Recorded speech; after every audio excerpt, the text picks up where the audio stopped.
사람은 누구나 생년월일을 가지고 있죠. 교회도 마찬가지입니다. 우리 교회 생일도 있습니다. 언제일까요? 우리 교회는 첫 모임을 가진 날이 1967년 10월 3일입니다. 개천절이죠. 하늘이 열리던 날 우리 교회 모임도 열렸던 겁니다. 교회가 원래는 신도림에 있었습니다. 그래서 교회 이름도 신도교회가 된 겁니다. 신도림동 439번지에서 예배를 드리기 시작한 날은 10월 3일이지만 교회당 건물을 짓고 교회당 안에서 예배를 드리기 시작한 날은 1968년 3월 17일입니다. 그래서 매년 3월 17일 직전주일, 올해 경우에는 3월 15일을 교회 창립 기념주일로 지키고 있는 것이죠. 오늘이 바로 그날입니다. 우리 주민분들과 함께 인사하겠습니다. 교회 생일 축하합니다. 신도림에서 예배를 드리다가 1985년 10월 30일부터 구로동으로 이사 와서 예배를 드리게 되었는데, 첫 예배 처소는 이곳이 아니고 우리 비정관 옆에 신축 건물이 있잖아요. 그 건물이 옛날에는 5층짜리 남부타운 건물이었습니다. 그 남부타운의 4층에서 교회가 시작되었고 또 예배가 드려졌어요. 그러다가 1990년도에 본교회당 건물이 완공이 되어 이곳에서 예배를 드리게 되었고 오늘에까지 이르게 된 것입니다.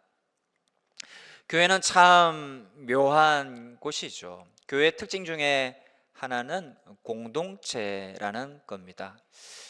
혼자 있다고 교회라고 잘 하지 않죠. 적어도 2사람, 3사람이 함께 있을 때 우리는 그것을 교회라고 합니다. 교회는 공동체인 것이죠. 함께 모여 뭔가 협력하여 선한 일을 도모하는 겁니다. 그러나 무조건 함께 있다고 모여 있으면, 모여서 뭔가 일을 하면 아무리 선한 일을 한다고 해도 그것을 교회라고 하지는 않습니다. 교회는요, 뭔가 필수적인 3가지 모습이 있어야 해요.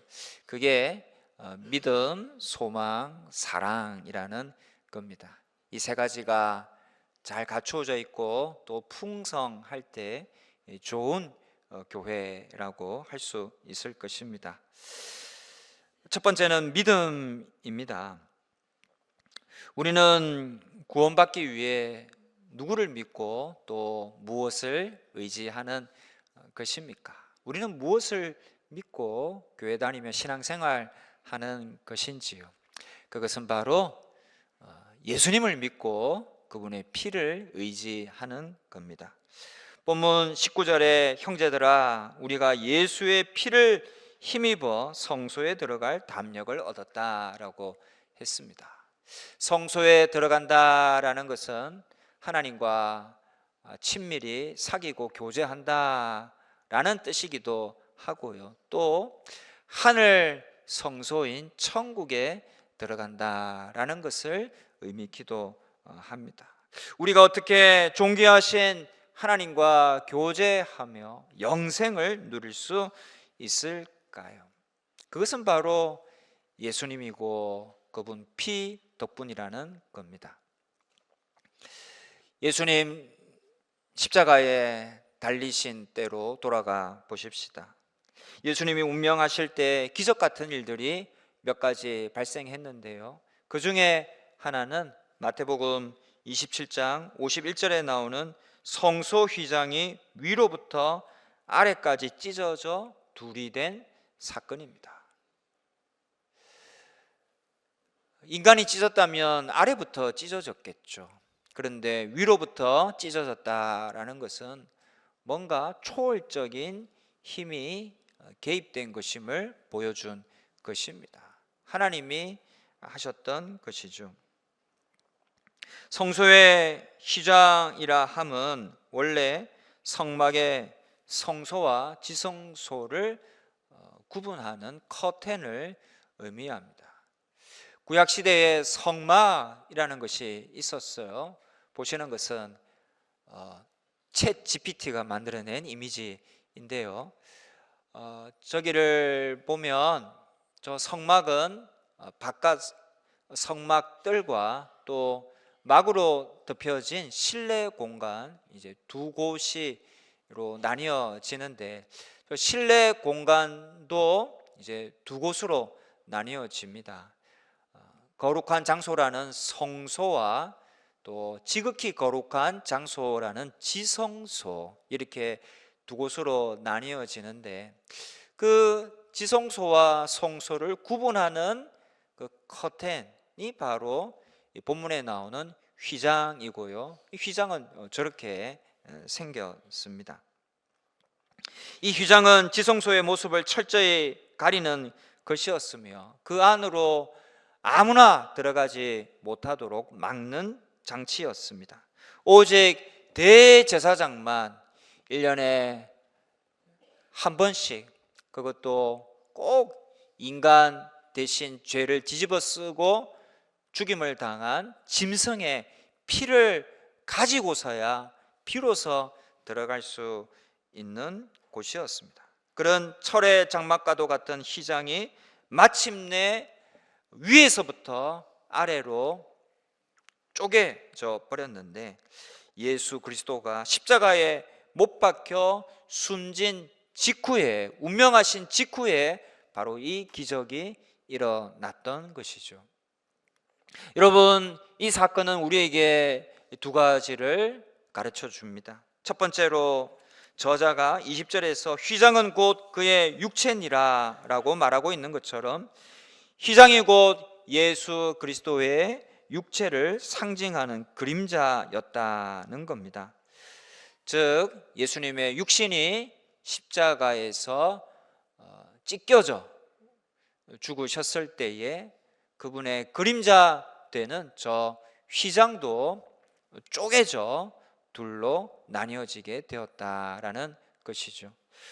둘째는 휘장이 찢어져 지성소로의 접근을 허용한 것처럼 휘장이 찢어졌다라는 것은 이제는 대제사장만이 그것도 1년에 한 번 극히 제한된 일시에 들어갈 수 있는 것이 아니라 이제는 아무나 그리고 아무 때나 들어가서 하나님을 만나고 교제할 수 있게 되었다라는 것을 의미하는 겁니다. 예수 그리스도께서 십자가에서 자기 육체로 영원한 효과가 있는 완전한 제사를 드린 이후에는 그를 믿는 자는 누구나 거룩하신 하나님의 보좌 앞에 언제든지 나아가서 그분과 교제하며 또 그분이 주시는 놀라운 축복인 영생을 누릴 수 있게 된다라는 것이죠. 그래서 20절에 뭐라고 합니까? 그 길은 우리를 위하여 휘장 가운데로 열어놓으신 새로운 살 길이요 라고 했습니다. 여러분, 우리가 살 길, 우리가 주님과 교제하고 더불어 사귀며 영생을 얻는 그 길이 어떻게 마련되었고 어떻게 열려질 수 있었나요? 그것은 바로 주님 때문입니다. 예수님 덕분인 것입니다. 그 예수님이 십자가에서 피를 흘리셨기 때문입니다. 그 주님과 그 피 덕분에 우리가 구원받는 것입니다. 바로 이것이 교회가 믿는 믿음의 내용이고 대상인 것이죠. 교회는 이것을 믿는 겁니다. 이 믿음 위에 교회는 세워지는 겁니다. 예수님을 믿고 그분의 피를 의지하는 겁니다. 그 믿음으로 우리는 구원받는 줄로 알고 하나님께 나아가서 그분이 주는 축복과 영생을 누리는 것이죠. 그래서 본문 19절에 보십시오. 예수의 무엇을 힘입어요? 피를 힘입어 성소에 들어간다. 예수의 피 덕분에 우리가 구원받는다라는 겁니다. 또 22절 보십시오. 같이 읽겠습니다. 우리가 마음의 뿌림을 받아 악한 양심으로부터 벗어나고 몸은 맑은 물로 씻음을 받았으니 참 마음과 온전한 믿음으로 하나님께 나아가자. 아멘. 주님의 피로 뿌림을 받아서 우리의 심령이 거룩해진 거예요. 깨끗해진 거예요. 의인이 된 것입니다. 바로 그런 참 마음과 온전한 믿음으로 나아갈 때 구원받는 줄로 알고 우리는 그 믿음 붙들고 하나님께 담대히 나아가는 것입니다. 바로 이 믿음 위에 세워진 믿음 공동체가 교회입니다. 주님이 피로 값주고 사신 주님의 피 위에 세워진 공동체입니다. 예수님 보혈에 젖어 사는 공동체, 바로 교회인 것입니다. 우리 교회는 오직 예수 그리스도의 피로 열려진 새로운 길, 영원히 살 길, 그리고 구원의 길, 천국의 길을 함께 가는 공동체인 것입니다. 그래서 교회가 자랑할 것은요, 오직 예수님밖에 없습니다. 그분의 피공로밖에 없어요. 그것만으로 우리가 구원받고 천국 가기 때문에 오직 예수님만 자랑하고 그분의 피를 붙들고 그 피공로에 의지하는 거예요. 다른 것은요 다 세속적이고 세상적인 자랑입니다. 주님의 그 공로에 비하면요 그것은 다 배설물과 같은 거예요. 그래서 교회는 오직 주님만을 자랑하고 그 피공로에 의지하며 그것을 붙들고 자랑하며 의지하며 살아가는 공동체인 겁니다. 주님의 피 위에 세워져서 오직 주님만 자랑하는 것, 창조주요 구원자 되신 주님을 신뢰하여서 환난을 당해도 두려워하지 않고 유혹이 와도 미혹되지 않고 그 믿음 피공로 붙들고 그 믿음 의지하여 살아가는 것, 그것이 교회가 간직하고 또 가져야 할 믿음인 것이죠. 또한 성경을 하나님 말씀으로 붙들고 말씀 속에서 힘을 얻고 말씀으로 내 영이 지탱되고 살아남을 깨닫고, 그저 기억되든지 아니 되든지 깨달아지든지 그렇지 않든지 말씀 의지하고 하나님 말씀으로 말씀을 여기고 살아가는 것이 믿음입니다. 지난 주일 오후 찬양 예배 때 들은 말씀인데요, 그렇구나 깨달아지고 은혜를 받아서 다시 한번 말씀 드립니다. 어떤 집사님이 목사님께 질문했어요. 목사님 성경을 매일 읽기는 한데 하나도 생각이 안 납니다. 그래도 읽어야 할까요? 읽어봤자 소용이 있겠어요? 라고 물었어요. 목사님이 가만히 생각하시다가 이렇게 집사님께 질문했어요. 집사님, 어제 점심 뭐 드셨는지 생각나세요? 글쎄요, 잘 안 나는데요. 집사님, 그러면 그저께 먹은 점심은 기억이 나세요? 목사님이 전혀 생각이 안 나요. 그러자 목사님이 말씀하셨습니다. 잘 기억나지 않지만 그 식사가 집사님을 지탱시켜 준 거예요. 그리고 그처럼 기억나지 않아도 잘 잊어먹어도 매일 섭취하는 말씀이 우리의 삶을 지탱해 주고 우리의 신앙을 자라게 해 주는 것입니다 라는 이야기였습니다. 들어보니까 참 맞는 말이고 그렇구나 수긍이 되었습니다. 여러분, 우리 말씀 잘 잊어버리죠. 또 깨닫지 못하는 말씀도 사실 많이 있죠. 그러나 그래도 이 성경책이 하나님의 말씀인 줄로 알고 부지런히 섭취할 때에 나도 모르게 그 말씀이 내 신앙을 유지시켜 주는 거예요. 지탱시켜 주고 자라게 해 주는 것입니다. 그렇게 알고 부지런히 말씀을 섭취하는 것, 그저 잊어먹어도 좀 잘 깨달아지지 않아도 그저 부지런히 말씀을 섭취하는 것, 그것이 바로 믿음인 겁니다.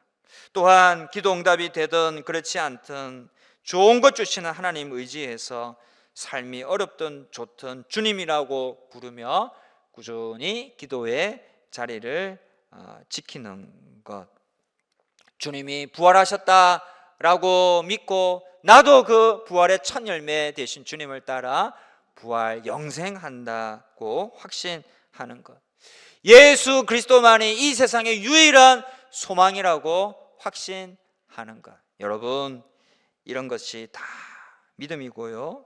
그 믿음을 가진 공동체, 그저 모여서 무슨 좋은 일을 해서 교회가 되는 것이 아니라 바로 그 주님에 대한 믿음을 가진 공동체가 바로 교회인 것입니다. 성도 여러분, 우리의 믿음을 더욱 견고하게 하십시다. 그리하여 우리 교회를 더욱 견고한 믿음의 공동체로 만들어 나가는 저와 여러분 되시기를 주님의 이름으로 축원합니다. 두 번째는 소망이 있어야 합니다. 소망은 뭔가 바라고 기대하는 마음의 상태를 말합니다. 이 소망이요, 생명줄입니다. 소망을 가진 사람이요, 생명력도 강하고 또 어려운 상황을 잘 이겨냅니다. 하지만 소망이 없으면요, 이 생명줄이 좀 약한 거예요. 그래서 환난, 풍파를 잘 이겨내지 못하고 좋은 조건, 환경에서도 쉬이 낙담합니다. 유대인들은 몇천 년 동안이나 나라를 잃고 방황했습니다. 얼마든지 지구상에서 벌써 사라질 수 있는 민족이었어요. 허나 그들은 민족성을 잃지 않았습니다. 계속 민족의 유대감을 갖고 있었고, 어느 날 조그만 땅을 허락받게 되자 그 나라를 세우고 지금 누구도 눈볼 수 없는 강소국으로 만들었습니다. 원인이 무엇일까요? 바로 하나님에 대한 믿음과 그 하나님이 자신들을 선민으로 택하셔서 지금은 비록 방황하고 있지만 반드시 회복시켜 주실 것이다 라는 아주 강력한 소망을 갖고 있었기 때문입니다. 그 흔들리지 않는 소망, 그것이 숱한 방황과 고초 속에서도 그들을 붙잡아 주었고 그 민족을 소멸되지 않게 했던 것이죠. 여러분, 이 소망의 힘이라는 건 정말 강력한 것입니다.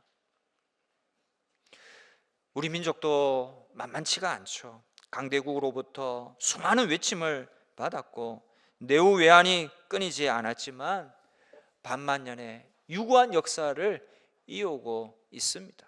불과 100년 전만 돌아가 보더라도요, 일제의 압제를 받고 있었죠. 6.25 전쟁의 그 참화를 겪었습니다. 보릿고개를 넘기고 허리띠를 졸라맨 산업화 과정, 피 흘려가며 얻은 민주화 등 숱한 환난, 역경, 어려운 시절이 있었습니다.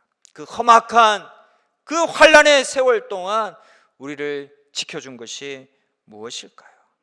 그것은 바로 어려움 속에서도 뭔가 바라고 기대하는 것을 놓지 않았던 소망의 자세 덕분이었습니다. 그 소망이 우리 민족을 지탱시켜 준 거예요. 반만년 유구한 역사를 이어오게 만들어 주었던 겁니다.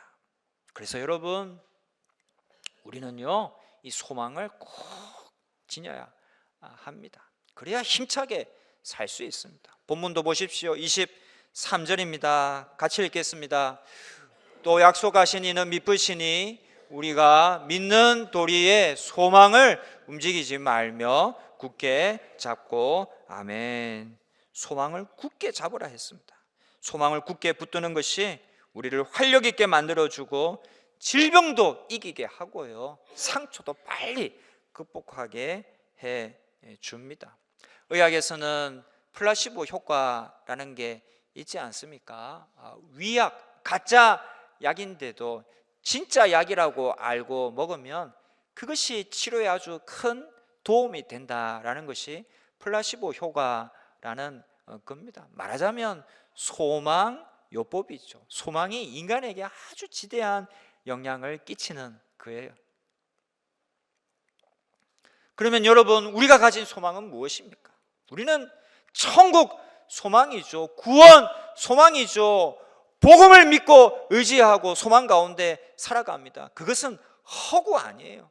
그것은 진짜예요. 그것은 진리이고 사실인 것입니다. 그것을 붙들고 소망 가운데 살아간다면 그것이 얼마나 우리에게 큰 힘과 용기가 되겠습니까? 우리는 참된 소망을 갖고 살아가는 겁니다.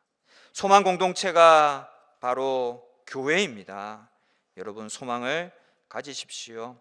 하나님은 우리를 사랑하세요. 우리가 하나님의 자녀입니다. 이 자녀를 부모님이 사랑하잖아요.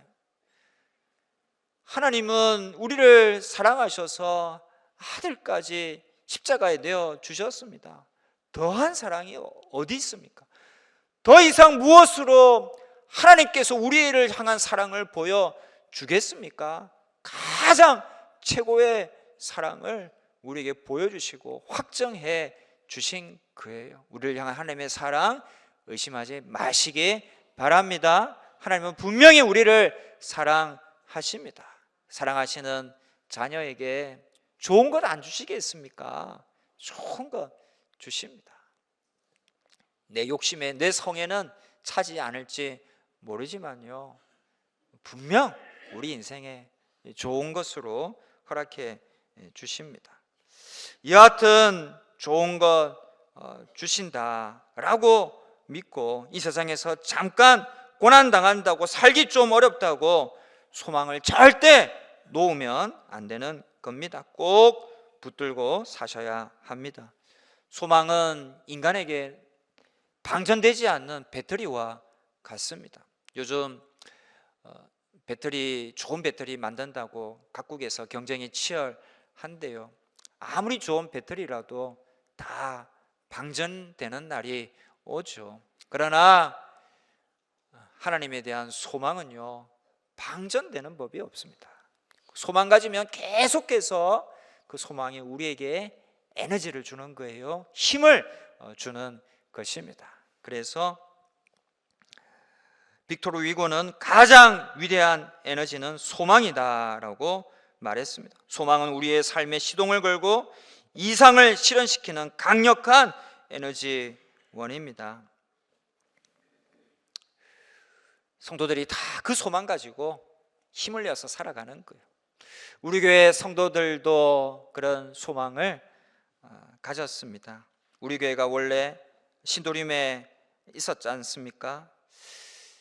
지금은 신도림이 굉장히 발전을 했지만 당시에 신도림은 벽촌이었습니다. 그저 가난한 사람들 모여서 함께 살고 고단한 삶을 이어가는 그런 동네였죠. 우리 신도교회 나오시는 분들 다 가난했습니다. 그때만 해도 자기 집 소유하고 있는 성도는요 거의 없었답니다. 뭐 한두 분 정도 될까, 다 이제 자기 집 아니었어요. 전세, 월세, 사골세로 살아가는 가난한 성도들이었습니다. 또 당시 우리 제조업이 많았잖아요. 육체 노동을 많이 해야 했습니다. 그렇게 몸은 고단했지만 그러나 우리 성도들의 마음속에는 소망이 있었어요. 천국 소망이 있었고 하나님께서 우리에게 좋은 것 주신다라는 소망이 있었습니다. 그 소망 가지고 하루하루 기쁨으로 신앙생활을 하셨습니다. 바로 그들이 가진 소망으로 인해서 그 소망 덕분에 오늘날의 신도 교회가 세워진 것입니다. 성도 여러분, 우리 교회를 앞으로도 그런 소망 공동체로 만들어 가시는 저와 여러분 다 되시기를 주님의 이름으로 축복합니다. 세 번째는 사랑입니다. 본문 24절에 서로 돌아보아 사랑과 선행을 격려하라고 했는데요, 사랑과 선행은 떨어져서 생각하기 힘든 단어입니다. 사랑은 동기이고 선행은 결과라고 할 수 있어요. 선행을 했다고 다 사랑은 아닙니다. 사랑 없는 선행이 있기도 하죠. 하지만 사랑하면 그 모습이 선행으로 반드시 드러나기 마련입니다. 어떤 배려, 소통, 공감, 용납, 용서, 헌신, 양보, 이런 모습들이 필연적으로 나타나는 것이죠. 우리 교회에 그런 사랑이 많았습니다. 앞으로도 그런 사랑이 많으면 좋겠습니다. 2명의 환자가 같은 병실에 입원했습니다. 한 사람은 창가에 있었고 다른 한 사람은 침대에 누워서 창가에서 좀 떨어져 누워 있었기에 창밖을 볼 수가 없었습니다. 창가에 있던 환자는 떨어져 있는 환자를 위해 매일 창밖 이야기를 들려주었어요. 오늘은 아이들이 공원에서 뛰어놀고 있어요. 야, 꽃이 정말 아름답게 피었습니다. 연못에 오리들이 즐겁게 헤엄을 치고 있어요. 그렇게 창밖 이야기를 재미나게 들려 주었어요. 그 이야기를 들은 다른 환자는 머릿속에 좋은 상상을 하며 하루하루를 소망으로 견뎌내었습니다. 그러던 어느 날 창가에 있던 환자가 세상을 떠났습니다. 해서 그 다른 환자가 창가 자리로 옮겨졌는데 창밖을 바라본 그 환자는 깜짝 놀랐습니다. 창밖에는 벽밖에 보이지 않았기 때문이었죠. 창밖에 벽 말고는 아무것도 보이지 않았습니다. 간호사가 말했습니다. 그분은 앞을 거의 보지 못했습니다. 하지만 당신에게 희망을 주고 싶어서 이런저런 재미난 이야기를 해준 것입니다. 여러분, 얼마나 아름다운 이야기입니까? 자신이 힘든 가운데서도 다른 환자를 배려해서 희망과 용기 또 사랑의 언어를 해 주었던 겁니다.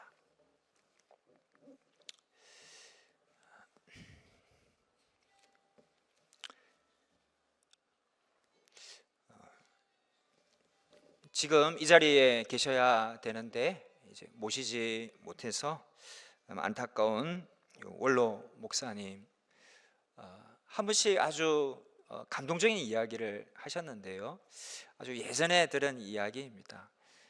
지난번에도 나누기도 했는데요, 그게 또 잘 잊혀지지 않고 또 생각이 나서 다시 말씀을 드립니다. 사모님이 목사님에게 이런 서비스를 했대요. 겨울에 새벽기도 나가려고 하면 그 구두가 좀 차갑잖아요. 그래서 사모님이 전날 밤에 그 구두를 마루 위에 올려 놓는답니다. 그러면 새벽기도 갈 때에 이제 따뜻한 구두를 신고 이제 새벽기도를 인도하는 것이죠.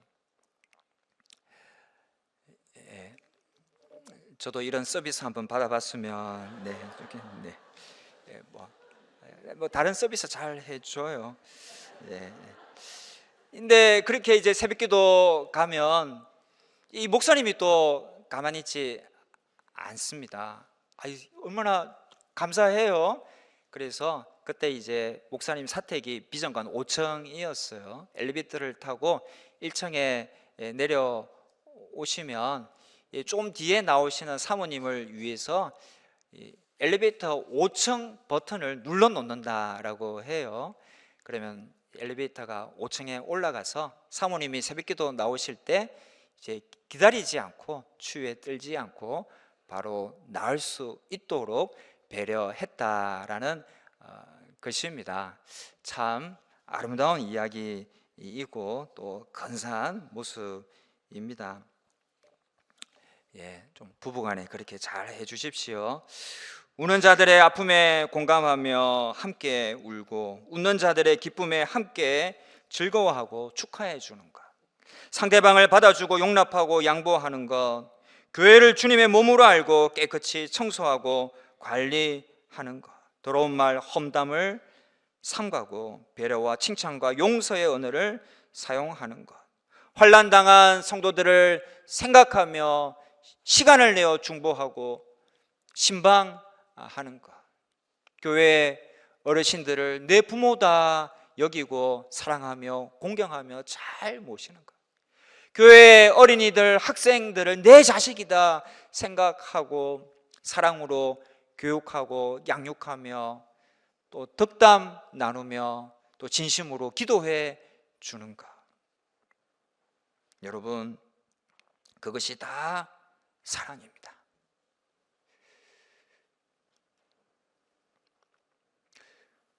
공동체는 그냥 굴러가는 것이 아니죠. 많은 이들이 왔다가 사라집니다.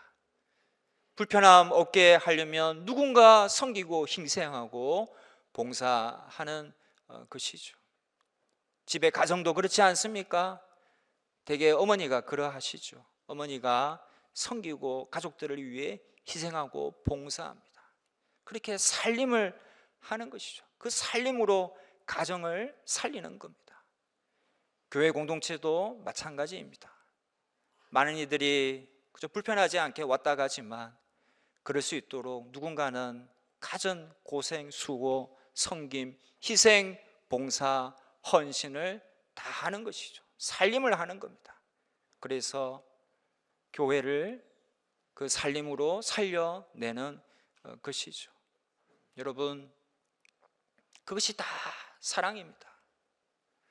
우리 교회 성도들이 그렇게 사랑으로 희생하고 섬겼고 그 사랑이 모이고 쌓여서 오늘의 신도 교회가 된 것입니다.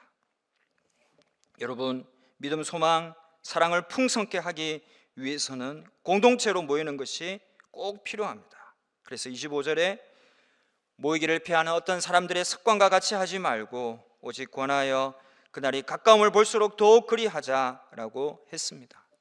한번 안 모이다 보면 더 쉽게 두 번째 안 모여지고 그러다 보면 더 쉽게 세 번째도 모이지 않게 됩니다. 그게 반복되면 안 모이는 것이 습관이 되는 것이죠. 그러다 보면 믿음, 소망, 사랑의 불씨도 꺼져 들어가는 겁니다. 믿음, 소망, 사랑을 키워가려면요, 이 자꾸 만남과 사귐과 교제가 꼭 필요한 것이죠. 그래서 자꾸 봐야 됩니다. 자꾸 모여야 됩니다. 요즘 교회가 문제 많다고 교회 안 나가는 크리스찬들이 엄청 많습니다. 공동체가 깨어지는 것이죠. 저도 교회에 문제가 많다는 건 인정하고 알고 있습니다. 그렇다고 교회로 모이지 않는 것은 믿음, 소망, 사랑을 포기하고 공동체를 포기하는 것과 같아요. 그것은 답이 아닙니다. 어떻게 하든 좋은 교회 공동체로 자꾸 모여서 공동체로 만들어 나가는 것이 정답입니다. 신도교회가 58년의 세월을 보냈습니다. 교회에 인간 주인이 있다면 모든 성도들입니다. 주인된 모든 성도들이 서로 의논하며 합의를 이루어가며 교회를 유지해 간다는 것이 여간 어려운 일이 아닙니다. 부부 사이도 마음이 잘 안 맞잖아요. 그래서 깨어지곤 하듯이 다양한 출신과 배경의 성도들이 모여 마음을 잘 맞추어 함께 신앙생활 한다는 것도 참 어려운 거예요. 그래서 깨어지는 교회도 더러 있습니다. 그런 상황에서 그래도 주님께서 우리 교회를 사랑해 주셔서 교회가 큰 분열 없이 지금까지 잘 유지되어 온 것은 실로 기적 같은 일이고 하나님의 은혜가 아닐 수 없습니다. 은혜 주신 하나님께 감사드리고요. 여러분 앞으로도 교회가 더욱 든든히 서갈 수 있도록 교회를 많이 아끼고 사랑해 주시면 좋겠습니다. 그렇게 교회를 사랑하면 교회를 통해 하나님의 사랑이 우리의 삶과 가정 속에 하나님의 복과 은혜가 우리의 생업과 이 지역 가운데에 우리 나라와 열방 가운데로 흘러 들어가게 될 것을 믿습니다. 모든 성도가 같은 마음 같은 뜻이 되어서 우리 교회를 믿음, 소망, 사랑의 공동체, 교회다운 교회, 좋은 교회로 만들어가고 세워 나가는 저와 여러분 모두가 되시기를 주님의 이름으로 축원합니다.